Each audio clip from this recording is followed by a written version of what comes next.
Gloire à Dieu, c'est toujours un plaisir de nous présenter devant le Seigneur pour venir le louer. Nous allons prendre la meilleure position qu'il faut pour entrer dans sa présence.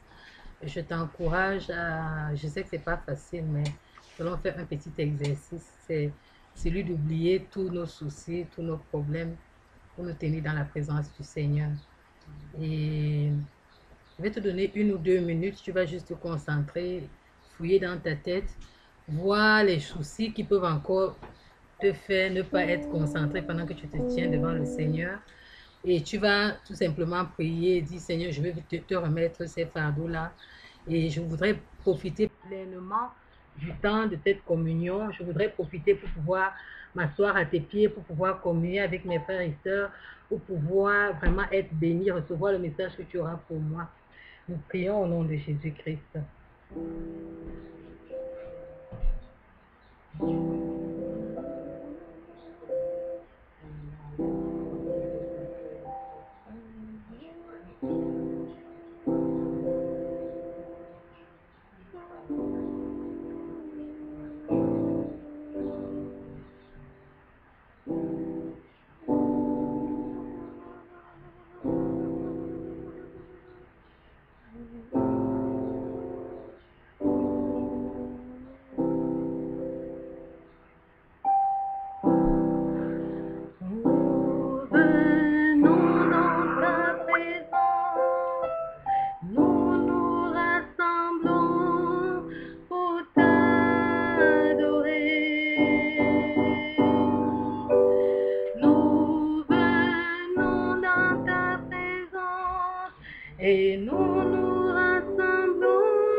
contempler la grâce qui t'a été donnée au travers du sang de Jésus-Christ. Tu vas juste te tenir, tu vas dire, Père, me voici à tes pieds. Père, j'aimerais t'adorer. Seigneur, viens, oh, par ton esprit, et fais-moi la grâce de t'adorer par ton esprit en cette soirée. Nous prions au nom de Jésus-Christ. Nous prions au nom de Jésus.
tu es le seul digne. Alléluia, ton Saint-Nom. Reçois la gloire, reçois l'honneur, reçois la magnificence.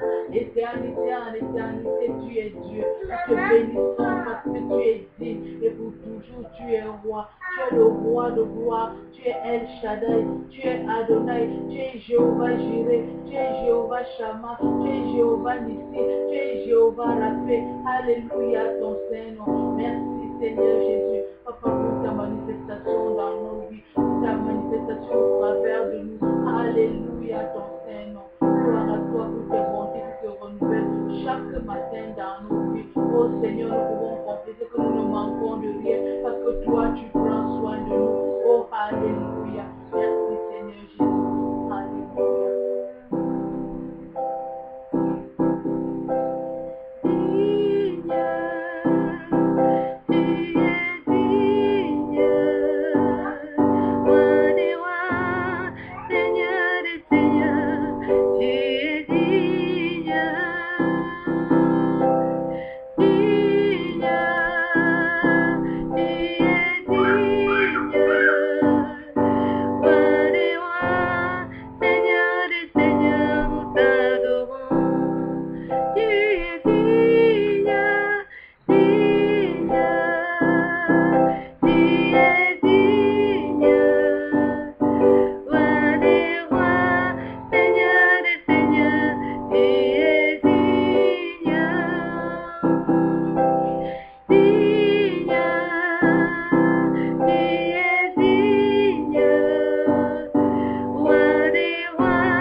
Then let thy glory be above in our midst.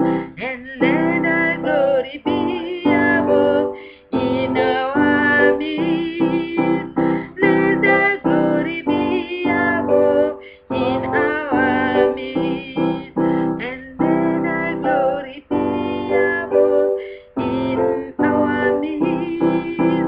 Let thy glory be above in our midst. And let thy glory be above in our midst. Let thy glory be above in our midst. And let thy glory be above in our midst. Let thy glory be above in our midst. Pendant que ce chant va passer, je t'encourage juste à adorer ton Dieu. Puis dis que Seigneur, je voudrais que ta gloire descende en ce lieu, descende dans ma vie. Je voudrais que tu glorifies ton nom au milieu de nous. Nous prions.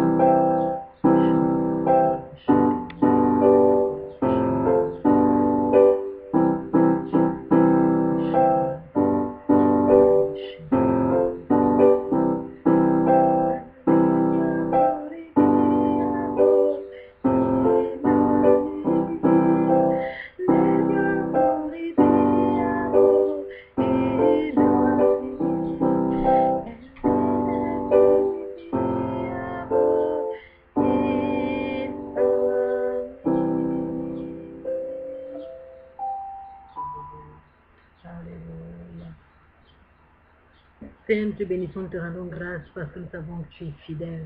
Nous savons que tu es présent, Seigneur.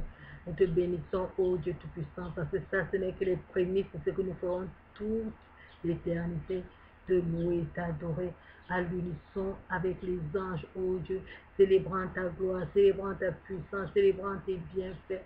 Alléluia, toi parce que, ô Dieu, en ces jours-là, ô Dieu, le diable ne nous tourmentera plus. En ces jours-là, ô Dieu, nous serons dans la paix et nous serons remplis d'allégresse. En ces jours-là, ô Dieu, nous pourrons enfin vivre, ô Dieu, en te voyant dans toute ta gloire. En ces jours-là, ô Dieu, nous communierons avec toi, nous serons un en esprit et en vérité. Gloire et louange à toi. Seigneur, nous voulons nous délecter de ces petits moments que tu nous accordes encore au sein de dans cette existence, ô Dieu, limitée par le temps, pour te louer et te glorifier. Reçois notre adoration, reçois notre louange, reçois notre exaltation, parce que tu le mérites, Seigneur, au nom de Jésus-Christ. Amen. Alléluia. Amen.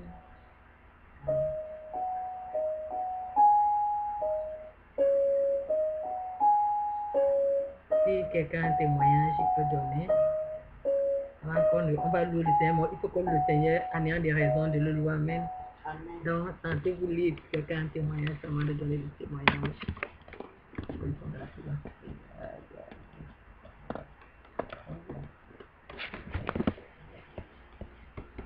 Gloire à Dieu. Amen. Dieu quotidien et l'éternel, ma force. Amen.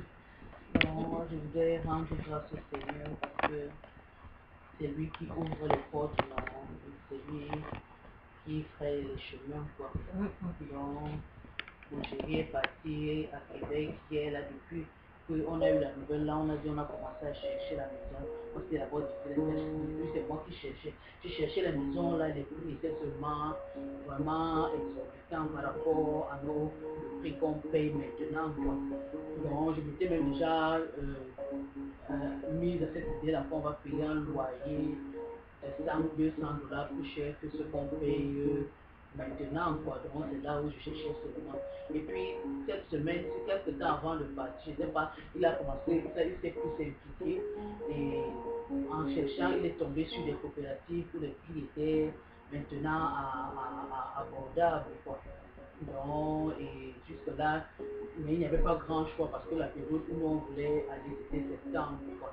Mais on continuait à faire confiance au Seigneur. Donc, ça tournait, un moment donné, ça tournait autour de 19 maisons là. Chaque jour, on avait réservé toujours les mêmes annonces là et tout. Et puis, depuis temps blanc comme ça là, je crois que comme le mois de juillet aussi est presque arrivé, les gens, il y a eu quelques nouvelles autres annonces, ou bien les anciennes annonces, où on mettait des offres meilleures, quoi. Donc là-dedans, ils devaient donc profiter du voyage pour aller chercher quand même profiter aussi pour ne pas voyager à blanc comme ça là, et de regarder aussi les maisons, quoi. Donc il est parti, je crois il avait 3 maisons et 3 ou 4 maisons à regarder. Donc il a vu, et puis par la grâce de Dieu, on a trouvé notre compte dedans, quoi. C'est vraiment une grâce que de partir pour chercher la maison en un jour, en une fois comme ça, n'étant pas dans la ville, et de revenir vraiment avant qu'on ne fasse pas. Et ça, c'est vraiment le Seigneur qui peut faire de telles choses, quoi. Alléluia. Je voudrais rendre grâce au Seigneur, vraiment. La maison, vraiment, remplie à grande partie, beaucoup de nos conditions, de nos désirs, quoi. C'est un peu plus petit, mais on se trouve bien pour avoir la possibilité de profiter. Et donc, je voudrais bénir le nom du Seigneur pour cette maison, quoi. Alléluia. Amen. Voilà. Notre témoignage.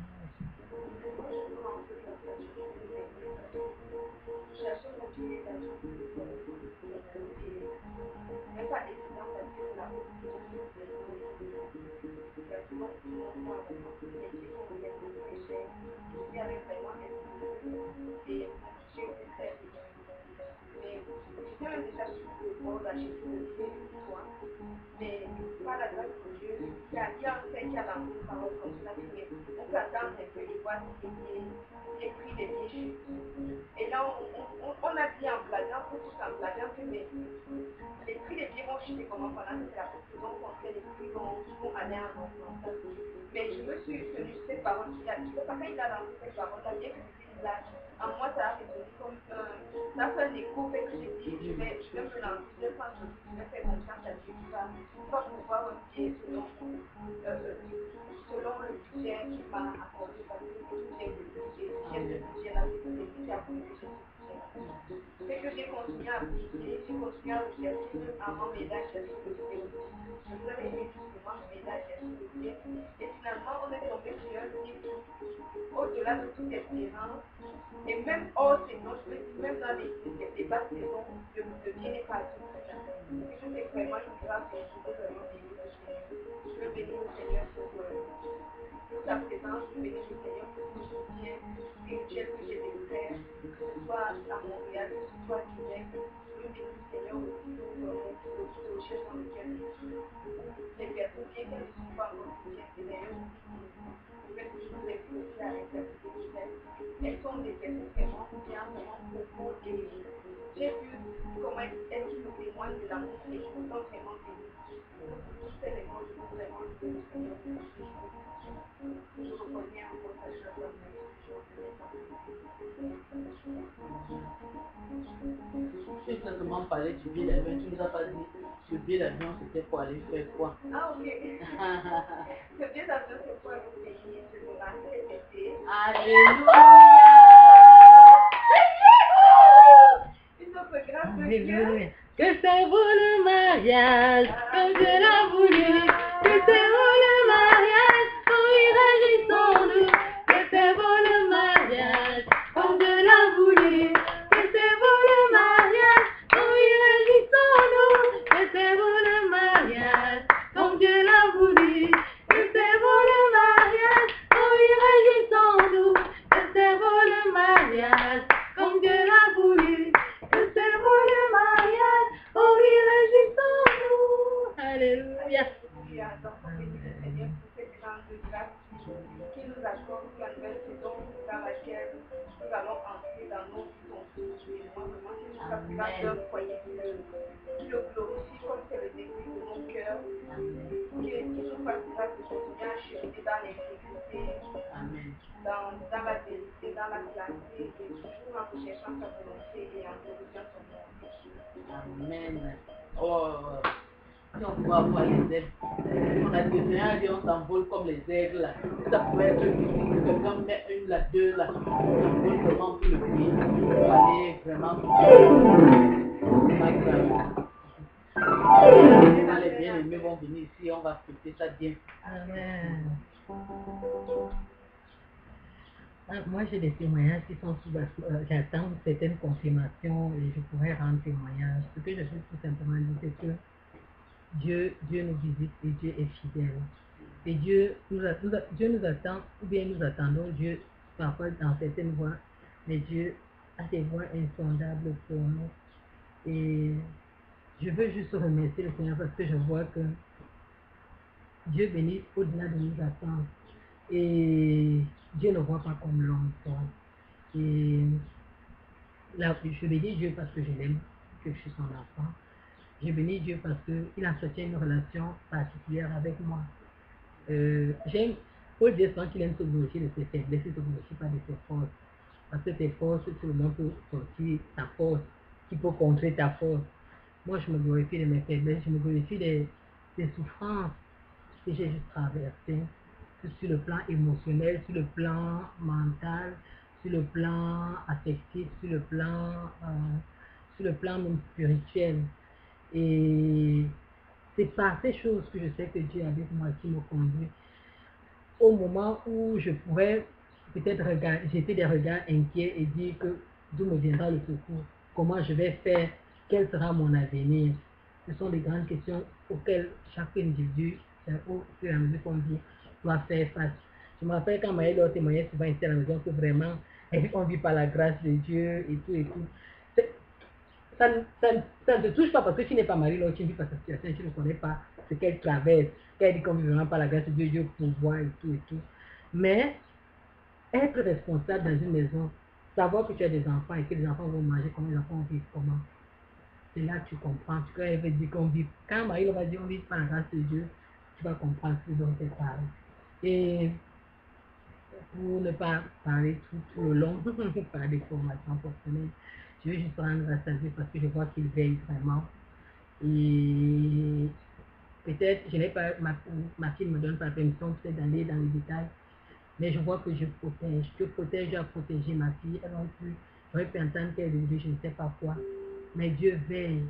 Si c'est elle-même qui peut ouvrir sa bouche, me dit, maman, regarde, voilà telle tentation qui est venue sur mon chemin.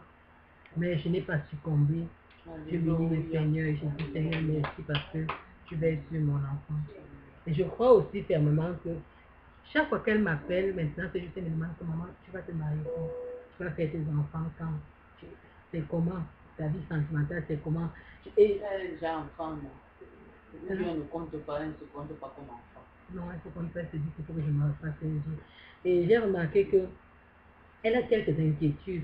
C'est comme si je suis son modèle, que si je ne me marie pas, elle a l'impression qu'elle va pas se marier. Elle dit que tout ce qui m'arrive lui arrive.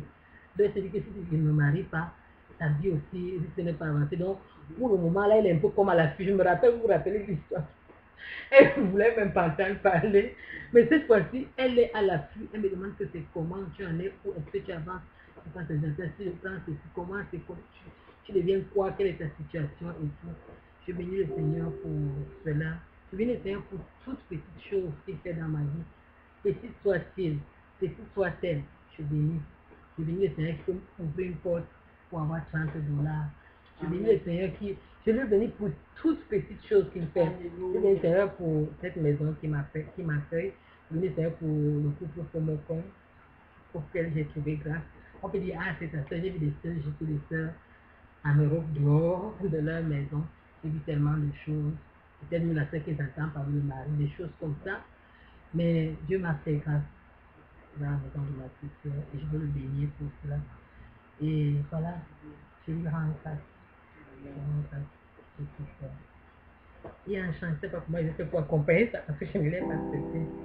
Everybody praise the Lord now, now.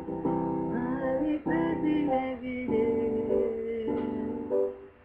I praise the Lord. Everybody praise the Lord now. We praise him every day. I praise him every day. Everybody praise the Lord now. We praise him every day. We praise him every day. Everybody praise the Lord now.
encore élevé la voix pour dire merci à Dieu pour tous ces témoignages de notre femme, Seigneur. Il m'a dit, on va prier, non seulement pour rendre grâce pour les témoignages, et puis elle va recommander le message qu'on va se faire. Prions. Oh, Jésus. Oh, merci Seigneur Jésus, pour la vie de ma famille, merci pour le témoignage de la maison. Merci, oh Père, merci d'avoir pourvu même que nous ayons une maison à moindre coût. Gloire et louange à toi, oh Seigneur Jésus. Seigneur, ton Père céleste, papa, nous te rendons grâce encore pour des moments comme ceci, pour le privilège de venir au-devant de toi, papa, de t'adorer, de louer en esprit et en vérité. Papa, je voudrais bénir ton nom pour ce que tu as fait dans la vie de tes enfants, pour ce que tu as fait dans notre vie, ô éternel Dieu, par rapport à la maison. Papa, ce que tu as fait dans la vie de ta servante par rapport au billet d'avion, je me rappelle quand nous étions allés en mi-mai au éternel Dieu à Québec et qu'elle voulait déjà acheter ce billet. Et puis mon frère a dit au éternel Dieu, papa, que tu pouvais trouver ce billet-là, papa. Et quand je vois aujourd'hui la manifestation de ta gloire au travers de ce billet, papa, je rends gloire à ton nom. Papa, je te bénis, ô éternel Dieu, d'avoir suscité cette foi dans ta servante, d'attendre, ô éternel Dieu, pour pouvoir avoir un prix abordable. Je te bénis pour ta servante, que tu continues à fortifier dans la foi, malgré toutes les épreuves qu'elle a traversées, toutes les situations qu'elle a traversées.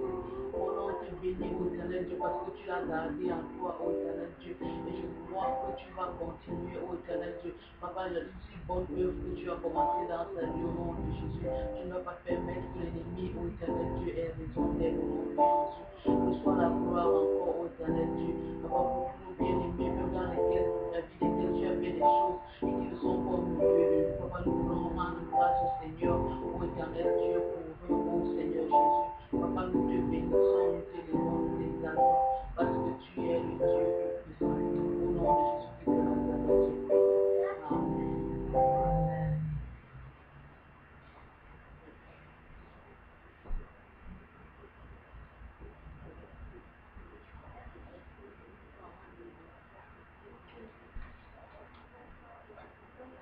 Bonsoir. Bonsoir. Ah, merci Seigneur pour le message au nom de Jésus. Amen. Oui, c'est un peu que je dois vous aider. Donc, on va lire un passage pour le message d'aujourd'hui. C'est-à-dire, on va commencer par lire un passage dans 1 Timothée 6, verset. En fait, c'est un seul verset qu'on va lire. Dans 1 Timothée 6, verset 10, et au titre du message, on va, en fait, au titre de l'exhortation, pas vraiment, c'est pas une prêche, c'est une petite exhortation que le Seigneur a mis dans mon cœur pour nous. Donc, on va lire ça et au titre de l'exhortation, il y a des versets qui nous accompagnent. Donc, je lis dans 1 Timothée 6, verset 10. C'est en effet une grande source de bien que la piété avec le contentement. Donc je relis 1 Timothée 6 au verset 6 nous dit, c'est en effet une grande source de bien que la piété avec le contentement. Notre message aujourd'hui va porter sur le contentement. Le contentement parce que plusieurs fois en église, plusieurs fois on se dit, ah, mais tu sais, c'est juste un fait de la vie, un fait commun de la vie, comme tout autre fait commun de la vie. Mais en réalité, c'est une clé. C'est une clé pour notre bonheur parce que le Seigneur nous dit qu'il a pour nous des projets de paix et de bonheur. Dieu veut qu'on soit heureux. C'est sa volonté qu'on soit heureux. C'est sa volonté qu'on soit dans le bonheur, qu'on soit pleinement heureux. Or, sans contentement, nous ne pouvons pas être heureux. Nous allons voir comment est-ce que le dictionnaire de façon générale définit le contentement. Le dictionnaire la vous dit que le contentement est une satisfaction vive et durable. Le sentiment de quelqu'un qui ne désire rien de plus dans la situation où il est, qui est heureux de la situation où il est. Comme synonyme, on a la satisfaction, la gaieté, le bonheur, le bien-être. Quand on parle de la gaieté, quand on parle du bonheur, de la satisfaction, si on examine nos vies, on va voir que plusieurs fois, on n'est pas satisfait, même si on le cache. Plusieurs fois, on se retrouve à poser des regards inquiets et parfois des regards envieux. Et quand on examine profondément tous ces sentiments qui nous animent et qui témoignent du manque de contentement ou de l'absence de certains contentements chez nous, on se rend compte que tout ce mécontentement-là puise ses sources dans la comparaison, la plupart du temps. Dans la comparaison, dans l'insatisfaction ou parfois dans l'ambition. Donc, ce que j'entends par ambition, c'est par exemple, on se dit, tant que je n'atteins pas tel niveau, je ne pourrais pas être heureux. Donc, nous-mêmes, on met déjà une cale à notre bonheur, on met déjà un obstacle à notre épanouissement, à notre bien-être. Ce qu'on oublie quand on pose ce genre quand on nourrit ce genre de réflexion, ce genre de réflexion qui ne nous permet pas d'avancer, qui au contraire nous pourrit la vie et qui nous rend malheureux, c'est que c'est Dieu qui bénit. La bénédiction ne dépend pas de l'homme, elle dépend de l'Éternel. Peu importe l'investissement qui a été mis dans quelque chose, peu importe la qualité de la semence, la qualité des soins qui ont entouré la semence, si Dieu n'approuve pas cette semence pour la bénir après qu'elle croisse, elle ne croîtra pas. Et donc, si tu as déjà mis que si l'arbre n'atteint pas 10 mètres, je ne suis pas heureux, tu ne seras donc jamais heureux. Parce que peut-être Dieu veut que cet arbre ait juste 9 mètres. Mais il a déjà dit qu'il a pour toi des plans de paix et de bonheur. Et dans ces plans de paix et de bonheur, il sait que l'arbre là à 9 mètres te bénira toi et bénira d'autres. Tu ne connais pas les plans de l'Éternel. Or, si tu sais apprécier ce que l'Éternel te donne, tu iras de joie en joie et de gloire en gloire comme il le promet dans sa parole. Parce que Dieu ne veut pas qu'on stagne non plus. Il veut qu'on se réjouisse de toutes petites réussites qu'il nous accorde, de toutes petites choses qu'il nous accorde. Parfois, on passe nos vies à tellement nous plaindre. On se plaint tellement des fois on se dit, on est juste malheureux. Des fois, ça vaut la peine de résumer nos vies en je suis malheureux.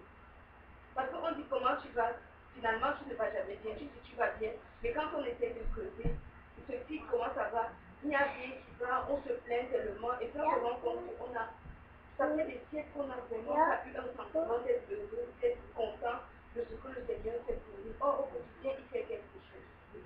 Au quotidien, il fait quelque chose. Seulement se réveiller, ce n'est pas une attitude, c'est une grâce. Il y a plusieurs qui se couchent, qui ne sont pas malades, qui n'ont pas de problème, qui n'ont rien, mais qui ne se lèvent pas le matin. Donc, ça ne dépend même pas de toi de te lever. C'est déjà quelque chose d'assez immense, c'est déjà le plus grand miracle que Dieu peut t'accorder comme ça pour le louer au fil de la journée. Il y a plein de choses que Dieu nous invite pendant la journée et qu'on ne voit pas. Mais on est fixé sur un but.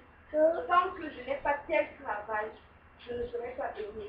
Tant que je ne touche pas tel salaire, je ne serai pas heureux. Et si tu regardes bien, les gens qui sont les mécontents permanents sont des frustrés permanents. Pour illustrer ça, on peut regarder quelqu'un qui a soif. Au départ, il a soif. Dieu pourvoit de l'eau. L'eau n'est plus bon pour lui. En ce moment-là, il ne bénit même pas pour l'eau qu'il a. Il n'est même pas satisfait de l'eau qui est déjà là pour changer sa soif. Ce n'est plus l'eau qu'il veut. Il a besoin de quelque chose de sucré. On laisse l'eau, on donne le jus. Non, ce n'est plus ce jus qu'il veut. Il veut telle marque de jus. Non. Après, on donne telle marque de jus. Non, telle marque de jus n'est pas assez bonne pour lui. Il veut telle marque de jus, mais plutôt avec tel fruit. C'est qu'il y a toujours quelque chose qui fait qu'il ne soit pas content. Il y a toujours quelque chose qu'il faut ajouter au-dessus de sa bénédiction. Sa bénédiction n'est jamais assez. Oui, Seigneur, je voulais la mangue. Mais la mangue greffée avec le Guadeloupe. Mais la mangue greffée qui est à Québec. Mais la mangue greffée qui est à Québec dans tel endroit. Donc, il y a toujours quelque chose qu'il faut ajouter au-dessus de sa bénédiction. Mais la question qu'on se pose, c'est quand on lit Galates 5 au verset 17, quelqu'un peut nous lire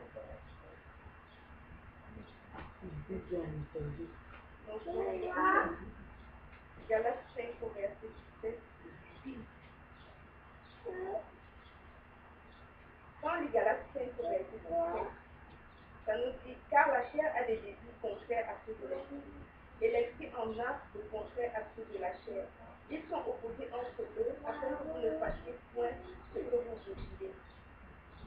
Maintenant, on va parler du contentement pour nous, spécifiquement, qui sommes chrétiens, qui avons mis notre confiance en Dieu, qui avons donné notre vie à Dieu. Nous, les chrétiens, on dit qu'on fait confiance à Dieu, on dit que Dieu connaît mieux que nous-mêmes ce qui est bon pour nous. Pourquoi ne pas commencer par se contenter déjà même d'avoir la vie? Pourquoi ne pas commencer à se contenter à chaque fois qu'il accomplit quelque chose dans notre vie, à chaque fois qu'il déverse une bénédiction? Pourquoi ne pas reconnaître avec la bénédiction, sachant qu'il va continuer le bon travail qu'il a commencé. Que ce soit pour notre cheminement spirituel. Tant que nous ne sommes pas dans le contentement, nous ne sommes pas dans la paix. Et si nous ne sommes pas dans la paix, c'est que nous ne sommes pas encore pleinement dans le repos de Christ. Parce que si nous sommes celui qui est dans le repos et dans la paix. Or, si tu te dis, c'est quand tu n'existeras plus jamais que tu seras heureux en Christ. Tu ne peux pas dire de telles choses parce que tu ne sais même pas quand est-ce que tu n'existeras plus jamais. C'est la grâce de Dieu. Donc tu fais des efforts et tu laisses Dieu bénir. Donc quand tu as passé une journée sans inviter quelqu'un, si c'est ça ta pierre d'achoppement, tu bénis Dieu. Tu bénis Dieu et tu lui rends grâce. Tu lui rends grâce pour la journée qui est passée, dans laquelle tu n'as pas péché pour cette passée. Et tu t'attends à ce que la journée suivante, il t'appelle encore plus par rapport à cela. Donc, moi je veux vraiment nous exhorter à faire preuve de satisfaction, à être satisfait de ce que nous avons. À être satisfait vraiment de ce que Dieu nous donne, de ce que nous sommes. Parce que le contentement nous évite trois choses. La première chose que le contentement nous évite, c'est les plaintes coléreuses. Les plaintes coléreuses qui nous poussent très souvent à pécher. Soit on va critiquer parce qu'on a envié telle personne et on n'arrive pas à atteindre son statut, ou bien on a envié vouloir être comme telle chose, ou bien à tel niveau, et depuis là on fait des efforts, on n'arrive pas là-bas. On va même être poussé parfois à pécher contre Dieu. On en a marre d'attendre la bénédiction de Dieu qui, entre guillemets, ne vient pas. Donc, c'est en fait cette insatisfaction qui nous pousse à pécher. La deuxième chose que ça nous évite, c'est la confusion. Parce que quelqu'un qui est constamment dans le mécontentement, tu vas voir que c'est quand on est profondément dans un mécontentement par rapport à une situation qu'on est en train de dire, oh je ne sais même plus quoi faire, je ne sais même plus comment faire, on devient troublé. C'est qu'on n'arrive même plus ni à prier, ni à réfléchir. Et là, les portes sont ouvertes à l'ennemi, on est sujet à toutes sortes d'attaques. L'ennemi peut venir suggérer une idée qui n'a rien à voir avec quelque chose de glorifiant, ni pour Dieu, ni pour toi-même, ni de bénéfice pour toi, et tu te retrouves en train de pécher contre l'Éternel.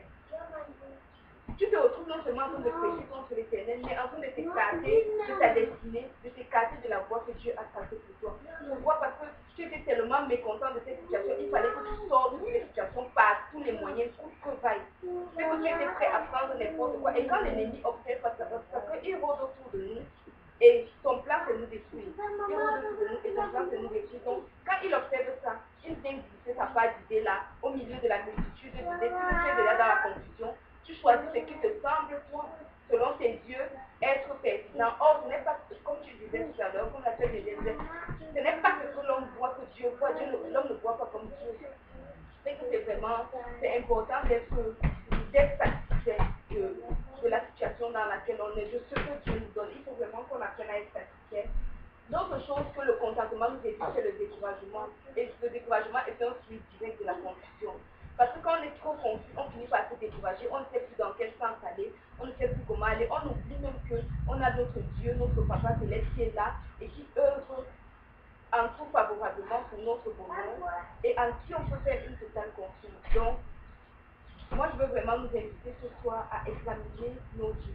Toutes ces choses qu'on repose au Seigneur, toutes ces choses qu'on attend et qui entre guillemets n'arrivent pas, toutes ces choses qui nous poussent à vivre une vie insatisfaite.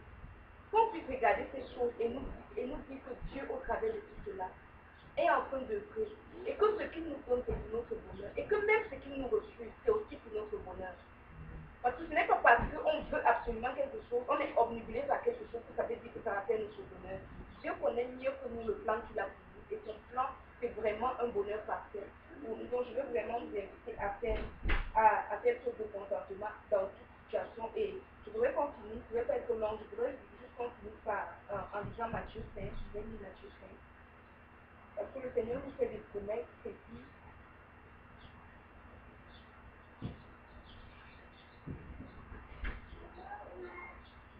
Je vais lire Matthieu 5 à partir du verset 3. Le Seigneur dit, heureux les pauvres en esprit, car le royaume des cieux est à eux. Heureux les affligés, car ils seront consolés. bonheur, car ils hériteront la terre. Heureux ceux qui ont faim et soif de la justice, car ils seront rassasiés. Heureux les miséricordieux, car ils obtiendront la miséricorde. Heureux ceux qui ont le cœur pur, car ils auront Dieu. Heureux ceux qui procurent la paix, car ils seront appelés fils de Dieu.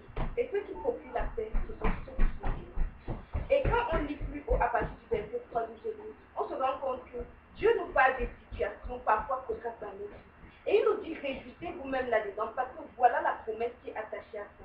Celui qui est pauvre de cœur, il aura le royaume des cieux. C'est que quand tu te sens pauvre, déjà que la pauvreté de cœur, c'est de l'humilité dont Dieu parle. Mais même à certains moments, quand tu te sens affligé, tu te dis que parce que tu es quelqu'un d'heureux, tu abuses et tout, réjouis-toi parce que Dieu te dit que le royaume des cieux est à toi. Quand tu te sens affamé, que ce soit de la justice de Dieu ou d'autres choses, parce que ce que Dieu nous promet, il nous le promet en abondance, Dieu va te rassasier. Donc Dieu nous fait des promesses et il finit par nous dire que ceux qui procurent la paix, ceux-là sont appelés enfants de Dieu. En tant qu'enfants de Dieu, nous devons être heureux. Nous devons être heureux.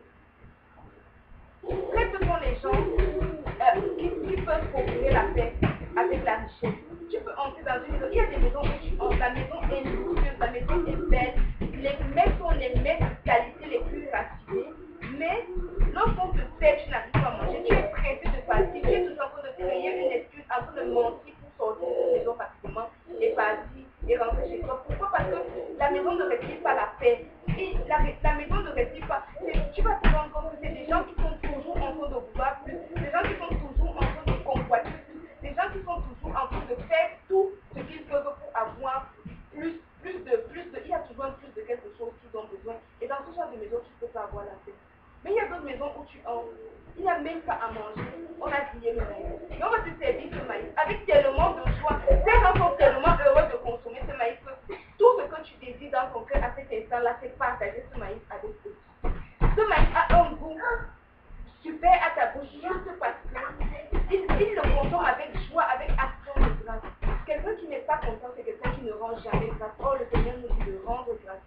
C'est un ingrat et Dieu n'aime pas les ingrats. Et si nous aimons Dieu vraiment, il faudrait qu'on examine nos vies. Toutes ces choses qui nous semblent être loin, qui nous semblent ne pas arriver, toutes ces choses qui nous révoltent, qui nous font ne pas être heureux. Qu'on puisse regarder ces choses et puis qu'on se dise, ce n'est peut-être pas encore le plan de Dieu pour nous, ou ce n'est peut-être pas simplement le plan de Dieu pour moi, mais en toute chose, tel que je suis en ce moment, je suis heureux, et de ce que Dieu fera encore demain, parce qu'il fera de plus grandes choses demain, je serai encore plus heureux. Vraiment qu'on apprenne à rendre grâce et à se contenter de ce que nous avons, qu'on arrête de promener des regards inquiets, de penser que chez le voisin c'est mieux, de penser que c'est l'autre orange qui est dans le panier qui est mieux, parce que généralement l'orange qu'on a déjà en main c'est l'orange. Tu vas la presser et la boire ou la sucer, ce sera une orange, elle sera sucée. Peut-être en prenant l'autre orange que tu as tant convoité, elle sera amère, tu vas te mettre à rigoler. L'herbe du voisin n'est pas toujours belle, parfois c'est juste le gazon. Parfois c'est juste le gazon, c'est juste l'apparence. Tu te dis, ah l'herbe est tellement belle là-bas, elle ne dépérit jamais. Mais quand tu vas toucher, tellement tu as convoité cette herbe, quand tu vas toucher c'est le gazon, qu'est-ce que tu fais en ce moment? Qu'est-ce que tu fais quand tu avais déjà enlevé toute ta pelouse naturelle que tu avais et tu as jeté, tu as dit tu veux prendre un peu chez le voisin, tu te rends compte que c'est du gazon synthétique. Tu te dis, mais moi j'avais du naturel qui poussait même et qui était joli et qui était beau. Mais là tu es dans le regret, mais tu l'as cherché. C'est que prenons le temps d'être heureux. Dieu veut qu'on soit heureux. C'est la volonté de Dieu que nous soyons heureux, que nous rendons grâce à chaque petite chose, que nous le voyons en chaque petite chose, que nous le glorifions en chaque petite chose, et puis que nous soyons dans une satisfaction, que nous soyons dans le bien-être. C'est que je voudrais juste prier que Dieu nous apprenne à avoir un cœur qui puisse le reconnaître dans Jésus. Je voulais ajouter quelque chose à ce que tu as dit, non, c'est vrai, ce que tu as dit dans le contentement. Bon, je n'appellerais pas ça le contentement, j'appellerais ça peut-être le repos du Seigneur, quoi. Donc, on sache, comme tu as dit, reconnaître le Seigneur en toute chose et en toute situation que nous traversons pour être dans son repos. Donc, pour ne pas, comme tu as dit, promener des regards inquiets. Donc, être dans le repos du Seigneur, ne signifie pas que nous ne devons pas désirer mieux. Donc, désirer mieux, c'est différent de la convoitise. Donc, quand tu convoites ou bien de l'envie, ce que tu fais par rapport à. Donc, comme par exemple dans ma situation, quand je préparais dans les examens, ce n'est pas que j'étais frustrée ou bien j'étais mécontente du Seigneur parce que je suis arrivée de l'extérieur, je travaillais et maintenant je suis à la maison. Non, je n'étais pas mécontente, je suis dans le repos du Seigneur parce que je savais que le Seigneur va faire quelque chose, je lui faisais confiance. Mais je ne me contentais pas de la situation dans laquelle j'étais. Donc, ce n'est pas que parce que maintenant j'étais à la maison, je vais me contenter que je reste dans la maison. Mais je désirais sortir, je désirais exercer ma profession. Et je faisais tout pour cela, mais sans être aigri dans mon cœur. Donc, c'est ça la nuance. On doit désirer des choses avec Dieu, des promesses qu'il nous a faites, sans être aigri, sans convoiter, soit sans faire par rapport à, et sans vouloir être pressé aussi. Une chose que le Seigneur ne veut pas aussi quand on est dans l'attente ou dans le besoin, qu'on soit pressé, parce que c'est aussi la précipitation qui fait qu'on fasse les mauvais choix et on fait des choix comme ce que tu as illustré par les pelouses, les jardins et pelouses comme ça, là, donc c'est cette précipitation-là. Donc, c'est pas mauvais de décider quelque chose avec de saines motivation, quoi. Parce que si c'est par envie ou par convoitise ou par jalousie, là, c'est pas bon. Mais si c'est légitime, comme par exemple, je suis médecin, je désire ici au Canada exercer ma profession, c'est légitime. Comme par exemple, je suis célibataire, je désire me marier, c'est légitime. Mais maintenant, comment est ton état pendant que tu désires cela? Est-ce que tu es aigri? Est-ce que tu es comme ça? Est-ce que tu cherches des raccourcis? Est-ce que tu ne discernes pas la voix de Dieu, la main de Dieu? Ou est-ce que tu es prêt à mettre de côté certains trucs? Quand, à un moment donné, quand j'avais passé le premier examen, il y a un frère qui me parlait des tuyaux. Il y a un autre frère là qui a dit qu'on a dit que les Chinois ont l'eau de l'examen de médecine. Là, il dit, ah, s'il tombe même sur un réseau de Chinois là, donc lui il attend, il n'a même pas dit que si, il dit que lui il attend, donc pour lui, au lieu d'aller présenter l'examen, il reste là, il attend quand il va trouver le réseau de Chinois. Et puis quand le frère là parlait, un jour j'ai exhorté, j'ai dit au frère là que nous sommes les enfants de Dieu, on ne doit pas chercher les réseaux.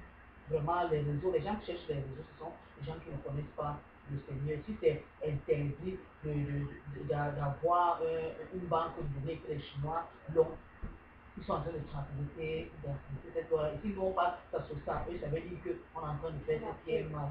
C'est pas bien, quoi. Donc, comme vous dites, donc, on doit vraiment chercher à être dans le repos du Seigneur, désirer ce qu'on veut désirer, mais rester dans l'intégrité. Donc, ne pas chercher des voies tordues pour arriver à l'objectif, parce que c'est tellement le Seigneur va nous donner. Parce que parfois, ce que j'ai remarqué avec le Seigneur de mon expérience, c'est parfois plus on est pressé pour certaines choses, plus on a l'impression que ça s'éloigne, plus Dieu met le temps. Parce que parfois la précipitation montre que on n'a pas compris le message que le Seigneur a voulu nous passer au travers de tous les épreuves qu'il nous a fait traverser dans la situation, quoi. Donc, que je regarde encore à ma vie, il y a de cela quelques années, quand je dis quelques, ça semble petit, il y a de cela plus de 10 ans, je désirais tellement vite finir en médecine pour que si c'est la médecine que je dois faire, je m'en vais vite à Bamenda, là je finis vite, je ne voulais même plus attendre, on me parle de l'Italie, je dis est-ce que d'abord Dieu a même dit que pas l'Italie et tout et tout, donc j'étais vraiment pressé, c'était tout de suite et maintenant je voulais. Donc plus j'étais pressé, plus j'ai attendu 3 ans. Après 3 ans, je suis allé en Italie, j'ai fait 6 ans de médecine. Après, je suis revenu m'asseoir. Maintenant, le Seigneur me fait encore recommencer à zéro. Où je suis là, où est partie ma précipitation? Dans un, 2 mois, donc où je suis là, je n'ai plus aucune précipitation. Donc, le Seigneur, comme on dit, écraser, épuiser ma précipitation. Je suis prête maintenant, je suis même motivé que, oh là là, je vais recommencer encore à zéro. Donc, on fasse vraiment attention, non, la manière de voir du Seigneur n'est pas la nôtre, quoi. Donc, quand on désire des choses du Seigneur, qu'on soit vraiment dans son repos, c'est-à-dire qu'on ne promène pas des regards inquiets, comme tu as dit, et qu'on ne convoite pas et tout, mais qu'on reste dans l'intégrité et on marche au rythme du Seigneur. Voilà, je crois que c'est la parole juste, quoi. Au rythme du Seigneur et qu'à chaque étape, on supplie la grâce de Dieu qu'on prenne la leçon qu'on doit prendre pour évoluer, parce que Dieu est Dieu, et avec lui, on ne saute pas les classes. ou bien il n'y a pas la magouille comme on faisait au pays que tu as échoué, on va soudoyer le professeur ou le maître qui met en classe supérieure. Tant que tu n'as pas compris ce tout ça, tu vas tourner, et ce sera seulement ton temps que tu vas faire. Tu vas tourner, tu vas faire comme ça, tu vas encore aller te buter. Tu vas tourner, faire comme ça là. Et je me rappelle, j'ai une parole qu'une soeur m'avait donnée quand j'étais dans les épreuves par rapport à mes études au Cameroun, il y a de cela maintenant 15 ans. Tu vas tourner en rond, quoi. Donc, vraiment, le Seigneur fait des choses bien, mais mettons tout de l'autre côté, quoi, et faisons-lui confiance dans le repos, sachant que celui qui a fait la promesse est fidèle et c'est lui qui va le faire à sa manière, quoi. Donc, c'est ce que je peux ajouter. Donc, je voulais juste ajouter ce plus là sur le contentement, que le contentement, c'est pas une fatalité pour dire que tu ne vas plus désirer une meilleure situation, mais c'est quelles sont tes motivations en désirant la meilleure situation à la fois. Amen, amen, amen. Je vais compléter encore le contentement dont on parlait. Tout à fait d'accord avec toi. Le contentement dont on parlait, c'est savoir se contenter de ce qu'on a. De ce qu'on n'a pas. C'est quand on est heureux de ce qu'on a qu'on recherche le bien dans ce qu'on a. Si on quitte si on est déjà médecin et on convoite, on entend souvent que les infirmiers qui ont beaucoup d'argent, on convoite déjà les infirmiers. Demain, on entend que c'est l'informaticien qui a beaucoup d'argent. On ne sait même plus, finalement, on est dans la confusion, on ne sait même plus ce qu'on fait. Or, si on est content de le Seigneur m'a béni d'être médecin et dans ma bénédiction, si c'est là que je désire le meilleur, le Seigneur m'ouvre les portes, je continue dans ma bénédiction parce que le Seigneur a prévu comme ça que je sois une bénédiction pour les autres et ça suffit même beaucoup pour la fête de mariage. Beaucoup de frères et de sœurs, tu vas voir un frère qui va rester convoité, dit, oh la sœur de tel frère, la femme de tel frère est très bien, oh la femme de tel frère est très bien, il ne va jamais s'asseoir observer lui, la princesse que le Seigneur a donnée, alors que cette princesse-là, le Seigneur avait façonné, elle va le bénir, et ils vont croire dans ça, parce que le Seigneur ne veut pas qu'on taille, le Seigneur veut qu'on évolue, mais si tu ne te contentes pas de ce que tu as, tu ne peux pas évoluer dans ce que tu as, parce que tu es toujours en train de vouloir autre chose pour remplacer ce que tu as, finalement, tu ne vas nulle part. Or, le Seigneur est un Dieu qui bâtit. Le Seigneur est un bâtisseur. Et on doit faire comme notre Père qui est bâtisseur. Donc, je te rejoins vraiment on doit marcher avec le Seigneur dans son repos et dans ce qu'il nous a pris cette vie.